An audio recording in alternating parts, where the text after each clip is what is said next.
একদিন একটি বাঘ একটি গরুর উপরে আক্রমণ করল। গরুটি প্রাণে বাঁচার জন্য তার সমস্ত শক্তি একত্রিত করে দৌড়াতে থাকল। দৌড়ানোর এক পর্যায়ে গরুটি একটি পুকুরের মধ্যে লাফ দিল। ঘটনাক্রমে সে পুকুরে কোনো পানি ছিল না। পানিশূন্য পুকুরে ছিল শুধু কাদা। এই দিকে গরুটির পেছনে পেছনে বাঘটিও পুকুরে লাফ দিল গরুটি খাওয়ার জন্য।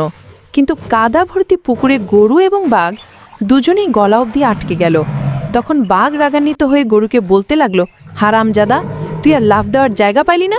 তুই ডাঙায় থাকলে তোকে নয় একটু মজা করে খাইতাম, কিন্তু এখন তো তুই নিজেও মরবি আর আমাকেও মারবি। তখন গরু বলল, ভাই, তোমার কি কোনো মালিক আছে নাকি? বাঘ বলল, আরে আহাম্মক, আমি হচ্ছি বনের রাজা, আমার মালিক হবে কে? আমার শক্তির কোনো সীমা নেই। তখন গরুটি বলল, ভাই শোনো, তোমার কোনো মালিক না থাকলেও আমার কিন্তু মালিক আছে। সন্ধ্যায় যখন আমার মালিক আমাকে নিতে আসবে, তখন আমাকে এখান থেকে উদ্ধার করে নিয়ে যাবে, আর লোকজন জড়ো করে আনন্দ উল্লাস করে তোমাকে লাঠি দিয়ে পিটিয়ে হত্যা করবে। মনে রাখবা মুসলমান, তোমারও কোনো ভয় নাই, তোমারও একজন মালিক আছে। ধন্যবাদ বন্ধুরা।